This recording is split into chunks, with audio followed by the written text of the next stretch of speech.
Украинанын Харьков шаарында 18-20 май күндөрү болуп өткөн эл аралык живая вода сынагында Кыргыз өлкөсүнөн барган жаш таланттар жеңишке жетти.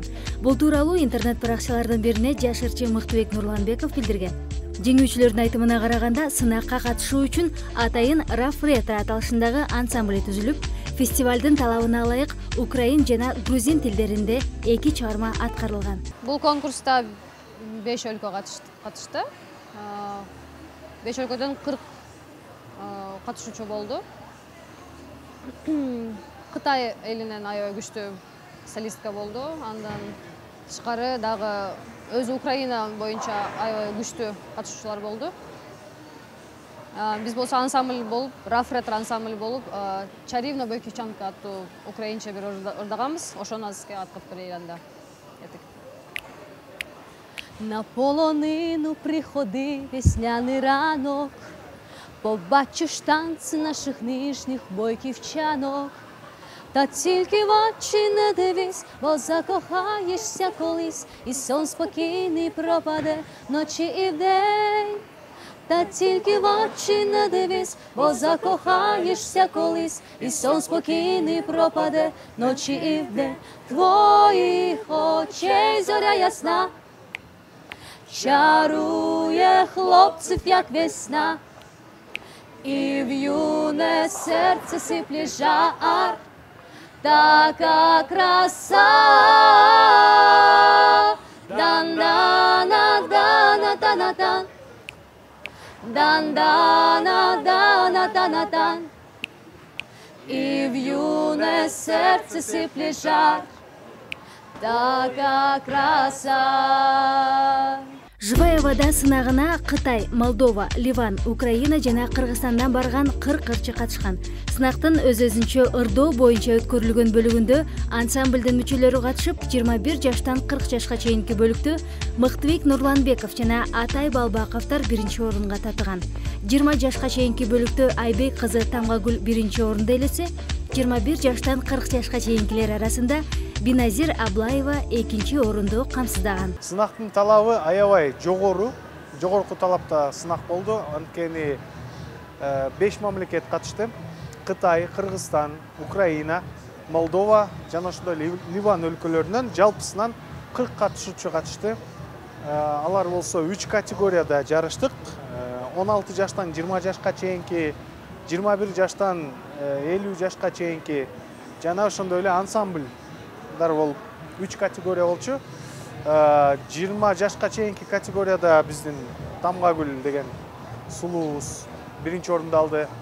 Ал эми 21 жаштан жогорку категорияда болсо Атай Балбаков 1-орун, Биназир Аблаева 2-орун жана ошондой эле мен Мыктыбек Нурланбеков 1-орунду алдык. Ал эми ансамбль менен жалпысынан ошол конкурстун, сынактын баш байгесин утуп алдык. Кубанычтарын жашыра алышпаган жаш таланттар бул жөн гана ийгиликтин башталышы экенин айтып, дагы көп тепкичке өсөбүз деген ойлору менен бөлүшүп кетти. Сынакка бизге чакыруу берген болчу. 1 жыл мурун биз Биназир экөөбүз ушу Молдова өлкөсүндө Кынтайнима деген сынактан, ошол жактан Украинадан келген калыстар тобунун мүчөсү бизге чакыруу берген болчу. Ошол чакыруу аркылуу биз 4-өбүз бир топ болуп түзүлүп, ошол жакка барып, баш байгени утуп келдик. Албетте, бул жөн гана башталыш деп айтсак болот. Дагы көптөгөн конкурс, фестивалдарга катышабыз, анткени биз дагы көптү көргүбүз келет, дагы көп тепкичке өскүбүз келет. Мен оюмча бул жерде тургандардын, досторумдун баары эле мен оюма кошулат болуш керек. Биз жашообуздун аягына чейин өскөнгө аракет кылабыз да. Эмне демекчибиз? Өлкөбүздүн намысын коргоп жаткан жаш таланттарга бир гана ийгилик каалайбыз. Асыр эжелден азыр деле тең, арадандын айыл булагы. Алса экен деп элдин мурасын, ара тене тилеп турабы. Орусияны гана эмес, Европаны багындырууга максат койгон ырчы Кайрат Пеймбердиев планын ишке ашыруу үчүн аракеттерин баштады. Жакында жаздырылган англис тилиндеги чыгармасы Бельгия мамлекетинен жарык көрөрүн билдирди. Эгер Европанын угармандарына жагып калса, кийинки чыгара турган ыр жыйнагын сатка чыгарам дейт. Бул ырымдан азыр биринчиден мен күтүп аткан нерсе бул мен өзүмдү ырчы катары таанылтуу. Европанын угармандарына биринчиден эле өзүмдүн ырчы катары таанылтуу, жайылтуу өзүмдүн ырымды.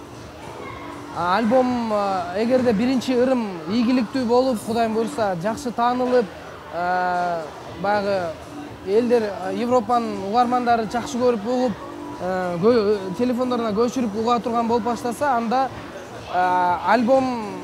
кийинки альбомум анда сатыкка жарыялана баштайт да. Бул деген мен үчүн өзгөчө бир жакшы мотивация болуп атат, стимул болуп атат. Ошондуктан бир жакшы бир ой максаттар менен даярданып атам буюрса. Аны менен катар ырчы мырза күз айларында өтө турган жеке концертине даярдыктарын көрүп жаткандыгын маалымдады. Жаңылыктар көп буюрса. Биринчиден эле ушул жылдын күзүндө буюрса жеке концертин берейин деп турам. Ошого даярданып, азыр ырларды, жаңы ырлар жазып атам. Жаңы кыргыз тилиндеги ырыма дагы жакын арадаларда клип тартып баштайм. Андан тышкары бир англис тилиндеги ырым Европага, Бельгиядан чыгайын деп атат, могу майдын аягында. Deeper into Love деген чыгарма, ушундай европоп, евроденс стилдеги чыгарма.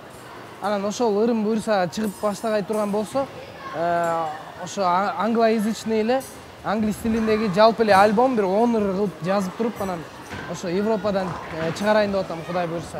Негизи башынан эле ушундай максаттар бар болчу, мындай Европа жактан ушундай чыккангачы. Анан кийин биринчиден ошол ырдын сөзүн обун жазып берген мен келинчегимдин курбу кызы Бермет деген Англияда жашайт. Ошол кыз жазып берди дагы. Ошол бельгиялык лейбл менен ошол кыз мындайча айтканда көпүрө болуп тааныштырып берди да биздичи. Аз бүгүнкү күндө контракт түзүлдү. Бир ырга контракт түзүлдү. Эми буйрса дагы альбом жаза турган болуп атам. Альбомун дагы жагып макулдугун бере турган болсо, анда альбом дагы Европадан жарык көрөт да. Бул бир жылдын ичинде мүмкүн ушундай максаттар буйрса. Ырдын англисче чыгарманын аталышы Deeper into Love. Мындай кыргызча которо келгенде сүйүүгө тереңирээк деген сыяктуу да. Сүйүү жөнүндө, мамиле жөнүндө аранжировкасын Мирлан Абдраев жасады.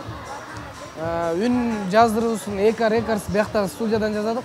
Бул эң кубанычтуусу бизден Кыргызстандан чыккан продукт Европага өтүп, макулдугун берип, ошол чыгууга даяр болуп атканы ошол кубандырып атат да эң башкысы. Англис тилинде чыгармама клип тартылган, бүгүнкү күндө жасалып атат. Азыр биз ошол жасап даярдап бүтөйүн деп калдык десем болот да. Ушул жумалардын ичинде Кудайым буйрса жарык көрөт клип дагы. Кумурскадай эмгектенип жүргөн Кайрат мырза чоң жетишкендиктерди багындыраарына ишенебиз.